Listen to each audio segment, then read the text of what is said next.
Maltreated overseas Filipino workers, or OFWs, from the United Arab Emirates, or UAE, have filed cases against their recruiters and principals following their repatriation to the Philippines.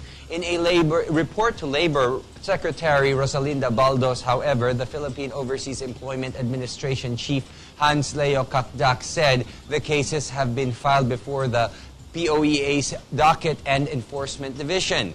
The majority of the abused OFWs were illegally recruited women workers who risk going abroad as tourists and end up abused and maltreated. A public hearing on firearms and firecrackers Thursday, led by Senator Gregorio Honasan, agreed on implementing stricter penalties for the illegal production, possession, and use of firearms. The hearing has also agreed on not implementing a total gun ban, but instead on restricting ownership of firearms. In line with this, the Philippine National Police, or PNP, plans to update its information on the number of registered, unrenewed, and loose firearms. Paano ninyo kinukuha itong estimate o yung data ito? Dahil pag nagkamali kayo ng estimate o ng data, mali yung magiging decision natin eh.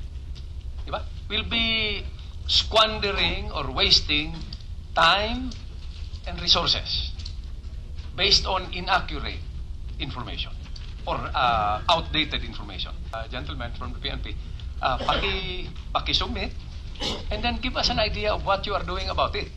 Dahil hindi ito pwedeng hearing tapos okay na. No? Lives are at stake. Senate President Juan Ponce Enrile defends himself from allegations of bribery to Senate employees. Lorraine Mata has the report. Senate President Juan Ponce Enrile denies allegations that he was buying the loyalty of every senator to keep his post. Enrile said he had been giving maintenance and other operating expenses, or MOOEs, to senators since he became Senate President in 2008, and no one questioning it before, adding that those accusing him of such must have a very low opinion about their colleagues.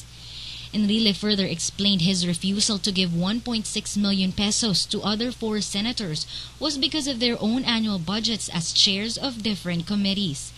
Senator Antonio Trillanes IV was still chair of the Civil Service Committee and other Oversight Committee on Government Procurement, while Pia Cayetano was chair of the Oversight Committees on the Clean Water Act. Medium Defensor Santiago as chair of the Senate Committee on Constitutional Amendments, and Alan Cayetano as the Senate's minority leader. Santiago, who promptly returned Enrile's Christmas gift, was the one who clarified the unequal amounts of the said cash gifts given to the senators, while Lacson and Estrada were the first ones to confirm the received additional maintenance and other operating expenses. Enrile, meantime, remained confident that he can answer to all questions regarding the Senate budget, despite efforts of some to steer controversy. For GNN, Lorraine Mata, News Force.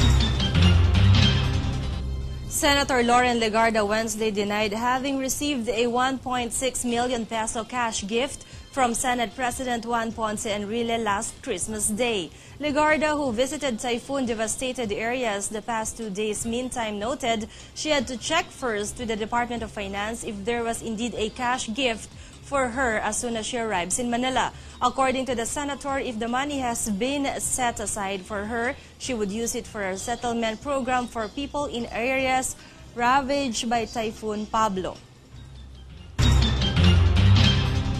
Senator Miriam Defensor Santiago has asked the Commission on Audit, or COA, to examine the savings and secret funds of the Office of Senate President Juan Ponce Enrile after the 1.6 million peso cash gift given by Enrile to 18 senators. Santiago said COA must also include in the investigation the secret funds of the Office of the House Speaker Feliciano Belmonte Jr. and leaders of different government agencies to assure transparency.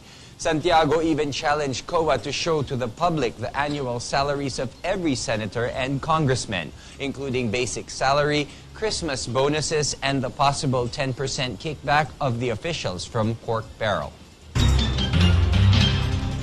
In a 30-page petition filed with the Manila Regional Court Monday, the Distilled Spirits Association of the Philippines, or DASP, wants to put a stop to the implementation of the sin tax reform law, saying it is an unconstitutional and tantamount to double taxation. The DSAP said enforcing the law would cause grave and irreparable damage to the domestic liquor industry, which stands to lose its market share to imported compounded liquors. Bureau of Internal Revenue Commissioner Kim Henares, meantime, said the BIR is just doing its job in implementing the law. Henares added they are yet to receive a copy of the petition. The Court of Appeals has held an oral argument Thursday to determine whether or not to grant suspended Cebu Governor Gwendolyn Garcia's request of a temporary restraining order, or TRO.